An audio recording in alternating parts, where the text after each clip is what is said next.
A finales de 2002, los informativos de todo el mundo comenzaron a hablar de una noticia que parecía propia de una película de ciencia ficción. Un grupo de hombres y mujeres aseguraban haber conseguido lo imposible: clonar por primera vez a un ser humano. El 26 de diciembre a las 11:55 de la mañana anunciaban el nacimiento de una niña de poco menos de 3 kilos, a la que habían llamado Eva. Según ellos, era el primer bebé clonado de la historia. La comunidad científica reaccionó de inmediato. Nadie creyó aquella afirmación y las pruebas que prometían nunca llegaron a aparecer. Pero había un detalle todavía más desconcertante. La empresa responsable del supuesto experimento, Clonate, no era una compañía biotecnológica cualquiera. Formaba parte del movimiento raeliano, un grupo liderado por un hombre que afirmaba ser mitad humano, mitad extraterrestre, y que sostenía que la vida en la Tierra había sido creada por una civilización alienígena. ¿Quién era realmente ese supuesto profeta? ¿Cómo consiguió convencer a miles de personas de que los extraterrestres eran nuestros creadores? ¿Y qué había detrás del escándalo de la primera niña clonada del mundo? Hoy nos adentramos en la historia del movimiento raeliano, una de las sectas de inspiración extraterrestre más extrañas, polémicas y fascinantes de las últimas décadas.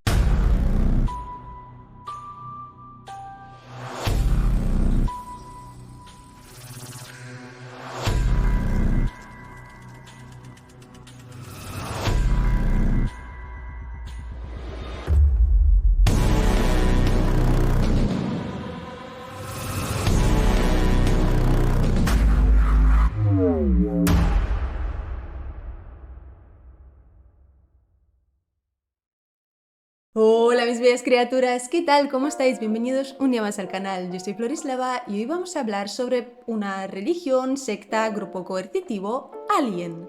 El movimiento raeliano. Una historia en la que no falta de nada. Tenemos un profeta, aliens, clonaciones, conspiranoia, manipulación, hippies, libertinaje, lo que queráis. Pero antes que nada, como siempre os recuerdo que podéis seguirme en todas las redes sociales, que subo contenido exclusivo por ahí. También si os gusta este tipo de contenido, suscribíos y dadle a la campanita para no perderos los nuevos vídeos, que ya sabéis que estoy aquí cada domingo con un caso nuevo. Y si queréis apoyar el canal, ya podéis hacerlo por menos de €1 al mes en el botoncito de abajo de unirse. Y ya no me enrollo más y ahora sí, a riesgo de citar a Jack el Destripador, vamos por partes. Claude Maurice Marcel Bourillon nació el 30 de septiembre de 1946 en Vichy, en Francia. Claude... Je m'appelle Claude.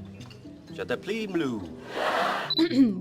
Claude fue criado por su abuela paterna, una mujer atea, mientras que su padre era judío practicante. El padre de Claude estaba casado, pero Claude había sido fruto de una relación extramatrimonial, por lo que la esposa de su padre no era su madre biológica y no le crió. A pesar de la diversidad de creencias de su familia, Claude fue educado en un internado católico, donde recibió la comunión sin haber sido bautizado, cosa que provocaría un gran escándalo dentro de la institución. Siendo adolescente, Claude se fugó a París para probar suerte en el mundo de la música. Quería ser famoso y llegó a sacar unos sencillos bajo el nombre artístico de Claude Seller. Apareció incluso en la televisión, pero su carrera como músico jamás despegó del todo. Hacia el 1970, Claude conoció y poco después se casó con una enfermera, Marie-Paul Cristini, y tuvieron 2 hijos. Pero la relación fue marcada por constantes infidelidades por parte de Claude. Por aquel entonces, Claude fundó también una revista sobre carreras automovilísticas, llamada Autopop. Su objetivo era poder probar coches de carreras, otra de sus grandes pasiones. Y como él mismo financió el proyecto, decidió que una parte de su trabajo consistiría precisamente en testar distintos modelos de competición. Pero toda su vida daría un giro el 13 de diciembre de 1973, cuando tenía 27 años. Aquel día, Claude paseaba por la zona de Clermont-Ferrand, cerca de un volcán en Puy-de-la-Vache, no muy lejos de donde vivía.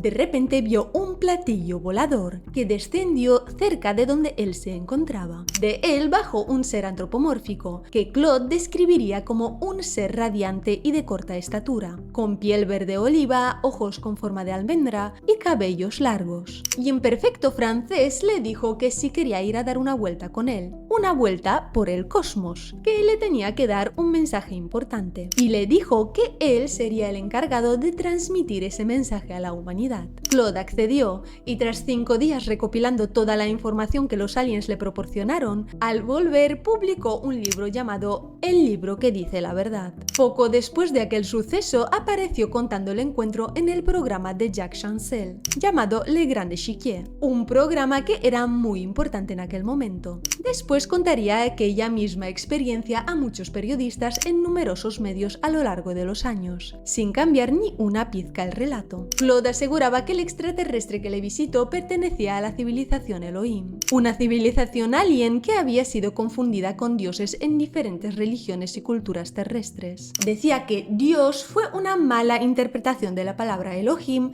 que aparece en los escritos originales de la Biblia, y que jamás se debía haber interpretado como singular, sino como plural. Decía que los Elohim son todo un pueblo extraterrestre y que son nuestros verdaderos creadores, que nos crearon hace tan solo unos 25.000 años gracias a ingeniería genética avanzada. Eran como una especie de científicos interestelares. Le dijeron que ya habían querido transmitir ese mensaje a los humanos a través de diferentes portavoces a lo largo de la historia. Esos portavoces eran los diferentes profetas que se han ido conociendo a lo largo de la historia, como por ejemplo Mahoma, John Smith, Buda o el mismísimo Jesucristo. Pero que el mensaje siempre se había malinterpretado y malentendido, ya que los profetas siempre se dejaban llevar por su ego y esperaban que Claude fuera la excepción y se convirtiera en un emisario responsable. De ese modo, Claude se proclamó como el último gran profeta e incluso se cambió el nombre a Rael. Comenzó a vestir como lo haría un profeta. Comenzó a llevar un enorme símbolo colgado del cuello que unía la esvástica con la estrella de David. Y comenzó a ganar adeptos gracias a sus apariciones en televisión y el éxito inesperado de su libro. Así que no tardaría en crear un lugar de retiro para sus adeptos, en Tarn, en Francia, el cual llamó Edén. Y menos de 2 años después de su primer encuentro extraterrestre, el 7 de octubre de 1975, justo cuando los medios dejaban de prestarle atención y después de su boom inicial, Claude, ahora ya autodenominado Rael, dijo que había sido contactado nuevamente por los Elohim. Esta vez los Elohim lo habían llevado a un gran banquete en el que se encontraban todos los antiguos profetas, entre los cuales estaban obviamente Moisés, Buda, Mahoma y Jesús, y que se sentó a la mesa con ellos y pudieron conversar. Pero si eran ellos o no es difícil de decir, ya que también decía que realmente esos antiguos profetas se encontraban allí porque los Elohim los habían clonado para hacerlos eternos. De cualquier modo, decía que ahora las recientes enseñanzas que le habían compartido los Elohim hicieron que ahora tuviera un conocimiento aún más profundo. Y también le dijeron que Jesús y él eran medio hermanos, porque decían que tenían madres terrestres pero que compartían el mismo padre alien. Y así publicó su segundo libro, Los extraterrestres me llevaron a su planeta. De ese modo consiguió que en 1976 volviera a haber mucho foco mediático en su historia. Ese mismo año, Rael fundó oficialmente el llamado Movimiento Raeliano e hizo una serie de conferencias que le dieron proyección a nivel mundial. El movimiento raeliano era una especie de híbrido entre el movimiento hippie y la divulgación científica. Y como eran los años 70, obviamente aquella ideología ganó muy rápidamente muchos adeptos. Comenzaron incluso a organizarse campamentos raelianos, donde se practicaba lo que Rael llamaba la meditación sensual, que básicamente era meditación sumada a la que en muchas ocasiones terminaba en darse placer a uno mismo o incluso a los demás presentes. Otra práctica habitual era mirarse el ano en el espejo durante horas, según Rael, para tener una nueva perspectiva de sí mismos. Pero la idea realmente era romper los tabúes establecidos. De esta manera, Rael convencía a la gente para que forzara sus límites, para así finalmente poder romperlos y poder convencerles de cosas cada vez más moralmente cuestionables sin que ni siquiera se lo cuestionasen. Por ejemplo, Rael dice que los celos son una enfermedad que hay que abolir, aunque curiosamente exmiembros dicen que el primero que es muy pero que muy celoso es el propio Rael. y que además alardea de con cuántas mujeres se ha acostado, cuando a los demás les hace normalizarlo. Por lo cual el ego y el orgullo que tanto demoniza ante el mundo, bien. Rael es el ejemplo perfecto de alguien que está tan en conflicto consigo mismo que manipula y miente a los demás. Obviamente, viniendo de alguien infiel desde joven, Rael promueve la poligamia. De hecho, fuerza a parejas dentro del movimiento a que se acuesten con otras personas, supuestamente como ejercicio para controlar sus celos. Y como ellos creen que es por una causa noble, se obligan a hacerlo, aunque no lo vean claro. También obliga a no tener más de 2 hijos, y de hecho a poder ser a no tener hijos para nada, ya que se escuda en la idea de que en el futuro nos reproduciremos solamente a través de la clonación, y la reproducción biológica quedará obsoleta. Los raelianos tampoco pueden tomar alimentos con conservantes, tomar alcohol, fumar ni tomar drogas, y tampoco consumir cafeína. Con todo esto que os he dicho, aunque parezca mentira, supuestamente el movimiento de Rael se basa en la libertad absoluta de todos los seres humanos. Pero realmente hemos visto que les priva de cualquier libertad de decisión. Les impone la poligamia, les fuerza a tener relaciones con otras personas, incluso con él mismo, les impone no tener hijos, les impone qué pueden tomar o qué no. Básicamente, como en cualquier grupo coercitivo, les hace pensar en grupo. Realmente no son libres, pero les come tanto el cerebro que realmente ellos piensan que esa es la libertad verdadera que necesitan, y no el poder decidir por sí mismos y lo que quieren realmente para ellos. Si fueran libres de verdad, todos tendrían su propia forma de ver las cosas. Algunos tendrían hijos y otros no, algunos tendrían relaciones polígamas y otros no, algunos se tomarían 5 tazas de café si les da la gana y otros ninguna, pero cuando todos hacen lo que diga una sola persona, su líder, su profeta, la libertad se termina allí. Y aún más cuando su propio líder no siempre cumplía sus propios mandamientos. Una cosa buena que sí hace el movimiento raeliano es tratar la homosexualidad como una condición natural. Y de hecho son activistas LGBT, por lo que desde los años 70 hasta la actualidad siempre han sido abiertos y tolerantes con todo tipo de sexualidades, incluso en épocas en que estaban mal vistas, prohibidas y perseguidas. Pero una cosa curiosa del movimiento raeliano es que siempre parece copiar al cristianismo, pero dando la vuelta solo a sus temas más controversiales, llevándolos al otro extremo de la controversia, como si fuera una guerra directa de Rael contra la Iglesia Católica. Recordemos que Rael escapó de su internado tras provocar controversia el hecho de que le dieran la comunión sin ser bautizado, que es solo una especulación y una teoría mía, pero a Rael tal vez le ocurrió algo en aquel internado o en cualquier otro lado que hizo que despertara su odio de forma directa y que tratará a través de su movimiento precisamente atacar la Iglesia Católica tan directamente, ya que de hecho cuando busca adeptos busca gente que previamente haya tenido alguna relación con la Iglesia Católica. En sus conferencias y vídeos propagandísticos siempre alude a cristianos y católicos, tratando de modificar su fe por la del movimiento raeliano. La Biblia dice claramente: mi Padre que está en los cielos. Mateo 7:21.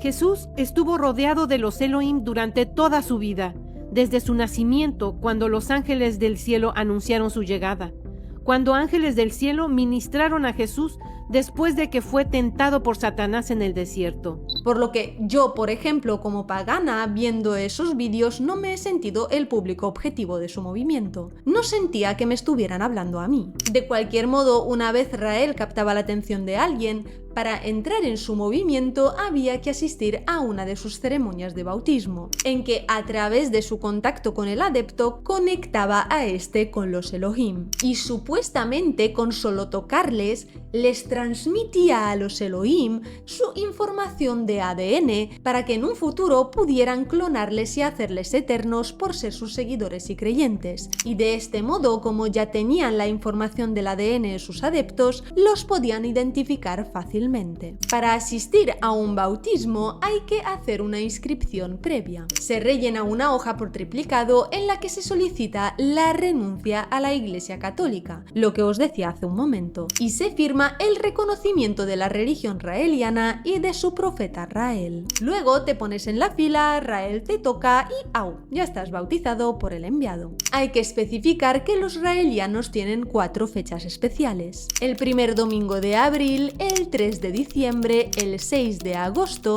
y el 7 de octubre. En estas fechas es cuando normalmente se celebran unos rituales que llaman los TPC, que son unas meditaciones específicas en que introducen a nuevos adeptos, aunque Rael también invitaba a muchos nuevos seguidores en sus conferencias. Y es que llegados los 80, Rael viajaba difundiendo su mensaje por todo el mundo y llegaba a sus conferencias junto a hombres y mujeres semidesnudos. Cabe decir que no todo lo que dice Rael son tonterías. En algunas cosas tiene razón y tienen mucho sentido, cosa que precisamente le hacía tan carismático y le hacía ganarse tantos adeptos. Pero en esas conferencias comenzaron a tocarse también muchos temas de política y economía. Rael propone una nueva forma de gobierno llamada geniocracia, que por cierto también recoge en otra de sus publicaciones. Según su propuesta, para aspirar a un puesto de gobierno habría que tener una inteligencia de al menos 50% sobre la media, y para poder votar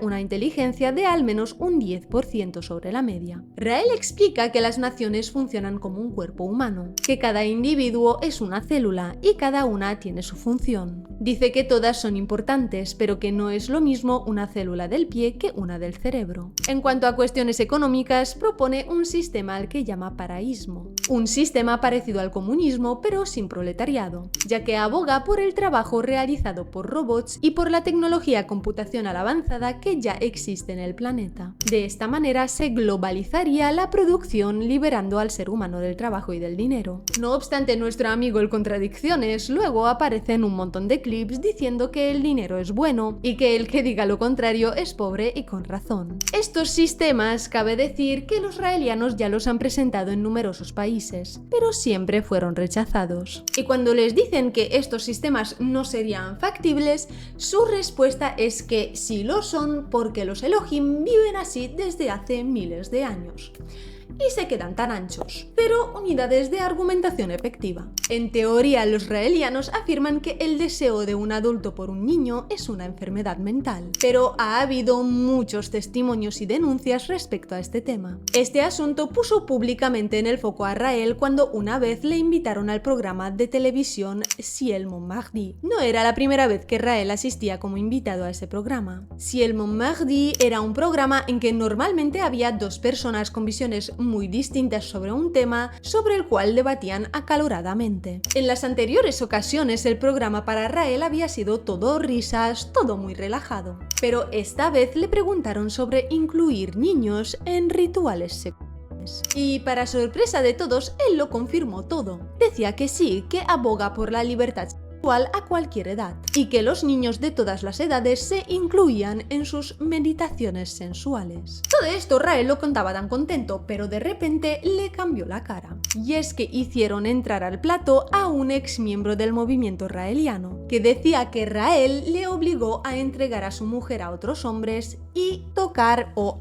acariciar, como lo llamaba Rael, de forma inapropiada a sus hijos de 6 y 8 años, que incluso le hizo pensar en llegar a tener relaciones con ellos, y casi le pegan directo. Poco después de aquel escándalo televisivo, una niña de 11 años denunció que 2 hombres de la congregación raeliana de ella y que su madre, loca por Rael y sus ideas, lo permitió. Comenzó a haber muchos testimonios sobre que los pequeños eran incluidos en las ceremonias de liberación sexual y en las meditaciones sensuales, y que a los padres se les hacía creer que tenían el control absoluto sobre sus pequeños, cosa que llevaba a situaciones incestuosas. Aunque no olvidemos que todos eran libres, solo que al parecer dependiendo de su edad. Se supo también que Rael había contraído matrimonio con una chica de 16 años, Sophie, y que la madre raeliana lo permitió. En aquel momento él le sacaba 30 años. A la niña le dijo que los Elohim habían planeado su nacimiento para que ella se casara con él y estuviera a su servicio. Así que básicamente, según él, ese era su destino y punto. Pero eran libres, ¿eh?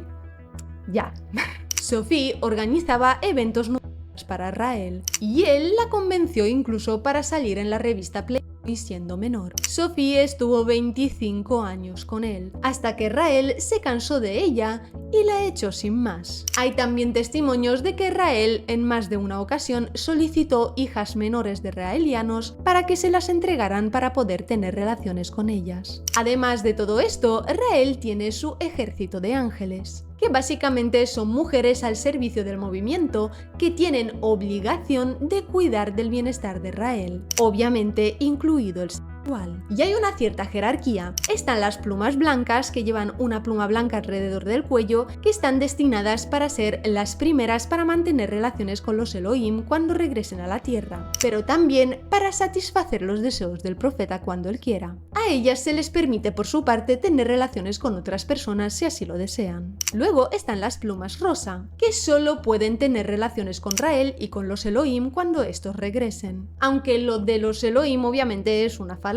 y están puramente al servicio de Rael. Y ahí se cae otra de las ideas de Rael, ya que ellas no tienen la libertad de poder escoger tener relaciones con otras personas. No pueden practicar la poligamia libremente, así que otra contradicción más. Él elige quién puede o no puede hacer ciertas cosas, así que ya me dirás tú dónde está la libertad absoluta. Pero por si fuera poco, ni siquiera pueden negarse a tener relaciones con Rael si no les apetece. Tienen que hacerlo y punto. Tienen que estar dispuestas a entregar su vida por Rael. Obviamente, cuando salieron todas estas acusaciones a la luz, en Francia se pusieron escépticos con el movimiento raeliano. Así que nuestro profetilla de turno tomó la decisión de trasladarse a Canadá, donde son más tolerantes con las minorías religiosas. Y ahí los raelianos se registraron legalmente como religión, que así de paso también evadían los impuestos. Rael fundó allí la sede central de su movimiento, e incluso construyó un parque temático llamado UFOland, una especie de centro de homenaje a las enseñanzas de los Elohim que generaba aún más dinerito para el movimiento.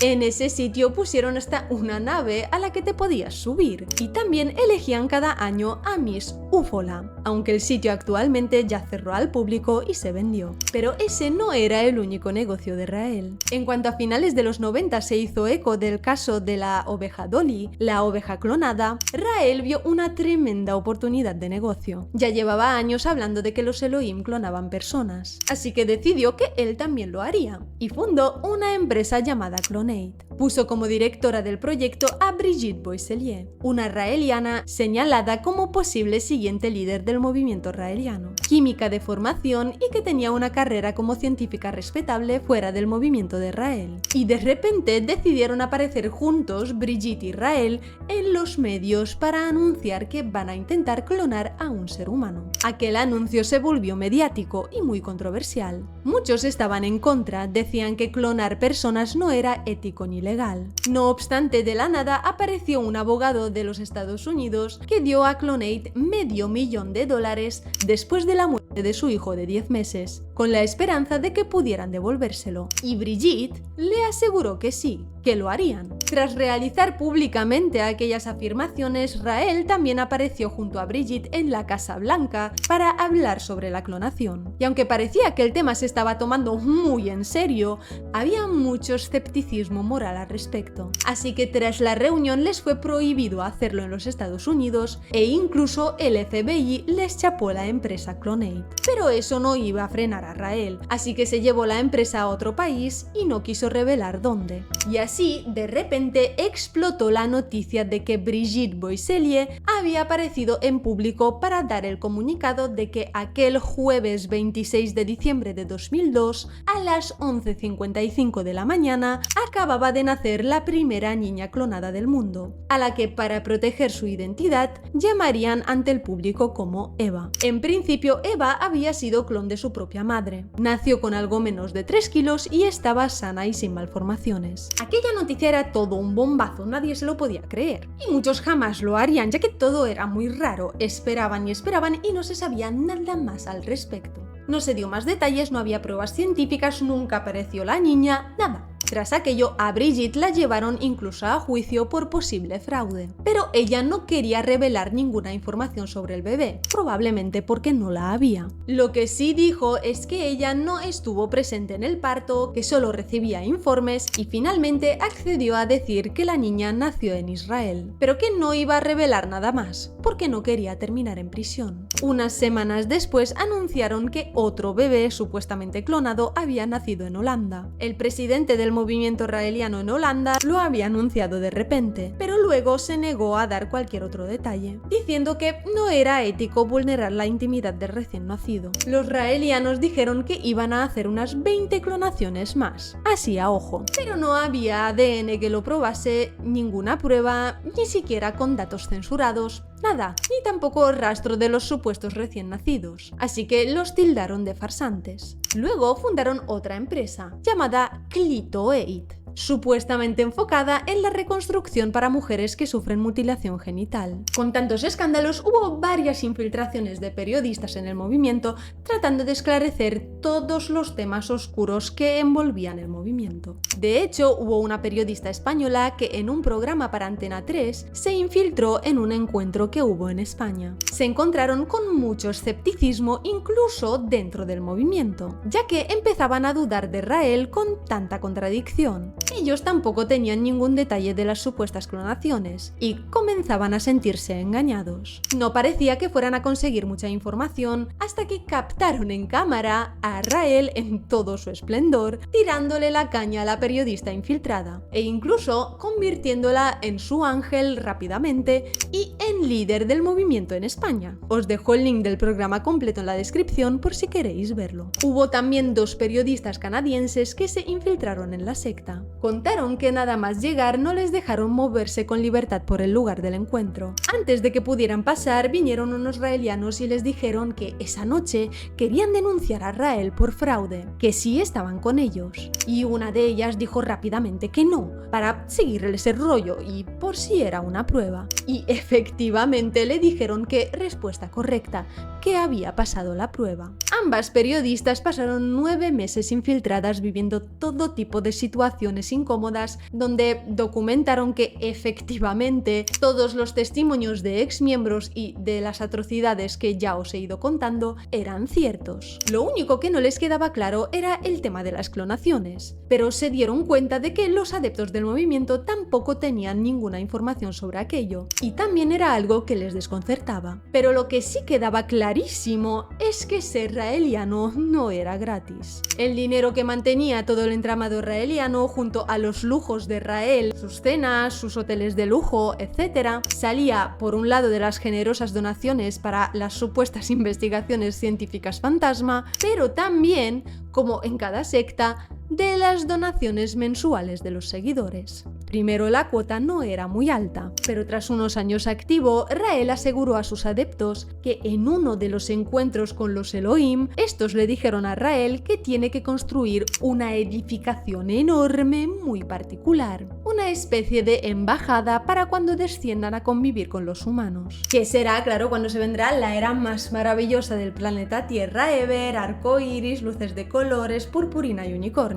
Pero para construirla necesitaban un lugar y no podían edificarla los Elohim, ya que esa construcción se supone que tiene que poner a prueba a sus seguidores y si realmente son fieles. Primero Israel les decía que tenía que ser en Jerusalén, porque los Elohim querían que fuera cerca de donde crearon a Adán y Eva. Pero cuando ahí les dijeron que ni de coña, ahora ya podía ser en cualquier lugar del mundo, con que les dijeran que sí. Así que en 2015 trataban de edificarla en Perú, en 2019 lo intentaron hacer en Argentina y así en muchos países. Sin embargo, hasta la fecha ningún gobierno mundial dio el visto bueno para que llegue a edificarse aquella embajada. La embajada en cuestión no es ninguna construcción sencilla, es un edificio futurista con todas las comodidades, incluidos hidromasajes y piscinas, y para el que Israel necesita recaudar varias decenas de millones de dólares de sus adeptos lo antes posible, ya que según su plan, entre 2022 y 2025 tendrían que haber conseguido ya un sitio adecuado para el proyecto, pero esta etapa aún no lo han conseguido. Entre 2025 y 2027 deberían adquirir y preparar el terreno. Entre entre 2027 y el 2030 edificar y sobre el 2030 esperar ya a la vuelta de los Elohim, ya que 2035 es su fecha límite. Así que si quieres ser raeliano, por supuesto hay que pagar, concretamente el 10% de tu salario más un 1% tal cual específicamente para el placer de Rael. Y es obligatorio dejar un testamento estrictamente en beneficio del líder, menos las residencias que pueden quedar legadas a los niños de la pareja si es que ya los tenía. Y sí, el movimiento raeliano sigue activo, no ha dejado de estarlo nunca. Nadie ha terminado en prisión y su mensaje no ha cambiado. Actualmente se estima que tiene más de 100.000 miembros en más de 115 países. Y se calcula que Corea del Sur es el país en que más raelianos hay a fecha de hoy. Y en África el movimiento está más en alza que nunca. Rael, por su parte, se fue a Japón por allá en 2007, tras las acusaciones por clonación, ya que Japón es uno de los países en que era menos posible que pudieran juzgarle por un crimen de fraude cometido en otro país. Ahora dice que jamás dijo que se hubiera clonado ningún bebé. Dice que hubo una vez en que el Papa habló de clonación y que como él cree que el Papa es el epítome del mal y que trata de contradecir todo lo que diga el Papa, decidió crear una empresa fantasma y dijo que habría clonaciones pero que no las hubo, que simplemente le parecía gracioso. Que tal vez estemos ante el mayor troll de la historia o tal vez estamos ante el mayor embustero de la historia, a saber. Lo que sí está claro es que ahora Rael se parece mucho a Bhagwan. Sea como fuere, eso es todo por hoy. Recordad que podéis dejarme en comentarios qué opináis sobre este movimiento. Si te ha gustado el vídeo, dale a like, suscríbete y activa la campanita para que te avise cada vez que subo un nuevo vídeo, que es la forma más fácil de apoyar el canal, a ti no te cuesta nada y a mí me ayudas un montonazo. También puedes seguirme en mis redes sociales donde comparto contenido exclusivo, te las dejo por aquí y en la cajita de descripción. Gracias como siempre por acompañarme un día más, nos vemos pronto en el siguiente episodio, cuidaros mucho, en serio porfa, cuidaros mucho y hasta la próxima.